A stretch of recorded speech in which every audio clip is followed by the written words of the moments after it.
So today we're going to be talking about a super solid camera that's been inside my camera bag for about 3 years now. The Sony A7 III was definitely one of the most best-selling cameras in all of 2018 and 2019. So good that they actually beat out Canon and Nikon both combined in sales. There wasn't many other cameras coming out of different camera manufacturers that could do what the A7 III could, considering its price, size, and capabilities.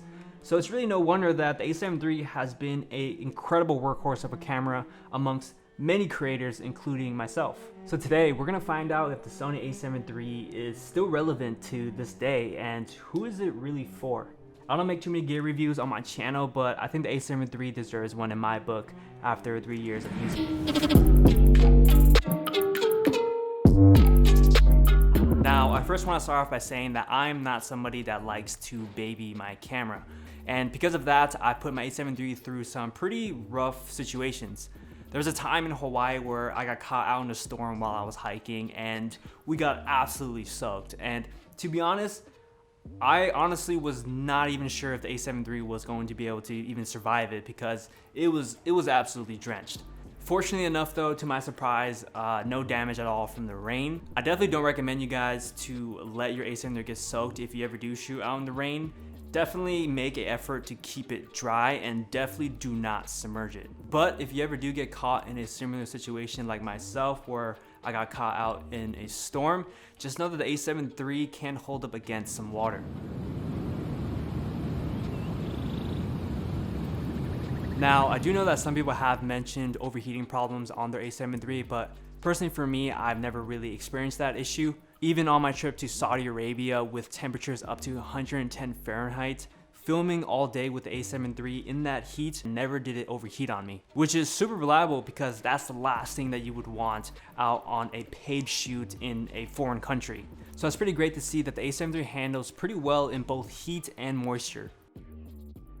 There is, however, one component inside this camera that has been known to fail a lot, and that is the mic jack. With my 3 years of using this camera, I've had my mic jack break twice now, and I had to send it in repair. I also noticed a lot of my other creator friends having this exact same problem with the A7 III. So this could be a pretty big problem for you if you're, let's say, a vlogger or somebody who just used the shotgun mic a lot on top of the camera. There is sort of a solution to this problem though. Sony has released a new digital microphone that basically will connect via hot shoe, utilizing the hot shoe input instead of the mic jack. So check this out. Normally you would just mount on your shotgun microphone and then plug it into the mic jack right here, and this is how you would be able to record audio from a shotgun mic. But with the Sony digital microphone, like this one right here, you actually just mount it via hot shoe right here and it's already connected. And surprisingly enough, this microphone sounds really good. I think it sounds a lot better than most shotgun microphones that I've ever owned. And there's also tons of little dials and settings that you could change to. Another thing that I really like about this microphone is that it's just so compact and it's cordless and it doesn't require any batteries. The only downside to this is that this microphone is $300 USD, so that's something to keep in mind. So overall, in terms of durability and reliance, I would give this camera a solid A-. The only downside is that little faulty mic jack that we have, but overall, it's a pretty solid camera.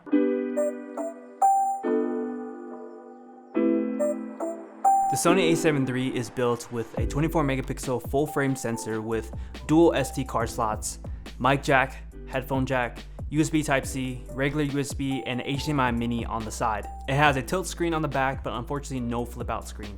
Uses Sony's new Z-type batteries, which is a significant improvement from previous versions. You could probably get through an entire day of shooting with 1 or 2 of these new batteries versus 68 on previous versions like the A7S II, A7R II, and the A7 II. Blazing fast autofocus, which is perfect for running gun situations, for gimbal work, and especially for filming yourself for YouTube videos. In YouTube world, I think having fast autofocus is a must. It will make the entire process of filming yourself so much more easier. 4K resolution at 30 and 24 frames per second, and 1080p at up to 60 and 120 frames per second with no crop factors. Multiple picture profiles to choose from: S-Log, HLG, Cine. I personally recommend using HLG 2 if you want a little room for color grading, but if you want to keep things super simple and you don't even want to color grade at all and you want something good straight out the camera, then I recommend the standard picture profile. It has amazing low light performance at usable ISO levels up to 12,000. 5-axis in-body stabilization, extremely accurate eye tracking autofocus for when you're shooting portraits, 10 frames per second continuous shooting for high action photography. Dynamic range is decent. It claims to have 15 stops of dynamic range, but I think it's somewhere around 12 or 13. 8-bit color depth, which is for the most part perfectly fine for creating content for social media purposes. And I think where the A7 III shines the most is just how versatile and how well-rounded it is. It performs very well in both photo and video. You can take this one camera, this Sony A7 III, and go out into the city and snap some incredible photos while at the same time record some amazing footage. And not to mention flexible enough to be able to film in low light settings, and is also lightweight and compact. Considering all those amazing capabilities that you're getting in such a small body form, for the price, I think it's a great value and a really good bang for your buck. Now, I think this is a subject that a majority of us seem to forget when we're picking up a new camera, and that is how well will your computer actually handle the files coming out of your camera. Fortunately, this is where I think the A7 III is also really good at, which just adds to more how versatile it really is. The A7 III uses a XAVC codec that works really well with a lot of editing softwares like Premiere Pro, Final Cut, and DaVinci Resolve. As a Premiere Pro user on a fully spec'd out Razr 15, editing A7 III footage is a complete breeze, and I hardly ever experience any lag or hiccups. And that's super important for being able to create content at a faster rate. Imagine if you edit 5 days out of the week, and every single day, every single time you went to go edit, it would freeze and occasionally crash on you, ultimately making the entire process of editing not very enjoyable at all. So it's really great to see that the files coming out of the A7 III are pretty easy to work with, because not everybody is gonna have a super spec'd out computer. As a quick comparison, I recently picked up the Sony A7S III, which I'm filming on right now, and even on my fully spec'd out Razr 15, I still have a ton of trouble editing the S3 footage inside Premiere Pro. It constantly freezes, it lags, it has problems playing back, and it will occasionally crash. So just keep that in mind. Sometimes buying the latest and greatest camera might not be the best route if you don't have a really good computer. So who is this camera for, and is it still relevant in 2021? So I think this camera is great for a lot of people in all sorts of different fields. It's fantastic for YouTubers because of the image quality and fast autofocus. Great for a photographer, whether that's portrait, landscape, or sports photography. And also at the same time, great for videographers, for travel films, weddings, and corporate gigs. Like I said, the A7 III is a great all-around camera that covers almost everything you would need to create content from both photo and video. And I think that's where it shines best. Is it relevant? Yes, and I think it still will be for the next 2 or 3 years. Currently, the A7 III is on sale right now for $1,700 US for the holidays, so I think now would be a perfect time to pick one up. I will leave a link down below in the description, and if you use the link down below, I get a small kickback, and it really does help support the channel for more future videos. So thank you very much for your support.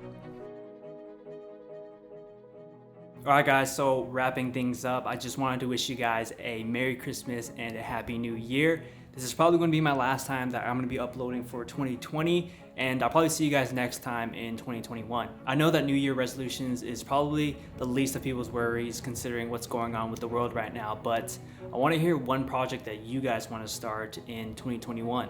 Whether that's a photo project, a video project, or maybe just starting up your own business. Personally for me, I really want to create a boxing short film. I think that would be super cool and a ton of fun to create. So hopefully you guys can expect to see one on my channel in the future. Do not forget to subscribe and drop a like on this video if you enjoyed it. And guys, leave a comment down below on what project you guys are going to start in 2021. That's going to be it for this one, guys. Merry Christmas and Happy New Year's. I'll see you guys in the next one.